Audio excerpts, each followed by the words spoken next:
دا ملا کوپی شکون دی، نه پوهېږم خدای ولې ملا کوپه کړي. دا د واښو والا شکون دی چې ځان د واښو غوندې پټولی شي. دا یو بیا دوه سره شکون دی، د یو په ځای دوه سره لري. دې ته بیا سنګي شکون وایي ځکه د تیږې غوندې دی. دې ته چینایي شکون وایي ځکه په چین کې ډیر پیدا کیږي. دا یو هم طلایي شکون دی ځکه زیړوالی لري، او دا هم تورکی شکون دی ځکه توروالی یې ډیر دی. دې یو ته الماسي شکون وایي ځکه د الماسو غوندې ځلیږي. دې یو ته طاووسي شکون وایي، طاووس غوندې دی. او دا افغاني شکون دی چې زموږ په ژوبڼ کې ډیر پیدا کیږي.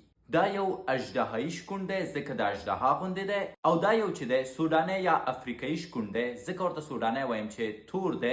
په ټوله کې ځینې قیمتي شکونونه هم شته دی چې هغه افغانان په سترګو نشي لیدی، کوم چې تاسو یې پورته کتلی شئ. د شکون نه خلک په مختلفو شکلونو استفاده کوي. په ځینو هیوادونو کې په طبیعت پخوي او خوري یې. آیا شکون خوړل حلال دي که حرام؟ حتما راته ووایاست. او آیا د رب نښې نه وینئ؟ او آیا د رب دپاره د تسلیمۍ سر نه ښکته کوئ؟ که مو جواب دی چې کوو یې، پس 2 رکعته نفل وکئ، څه مو کمیږي؟ ستاسو یې په اړه نظر څه دی؟ حتما راته ووایاست.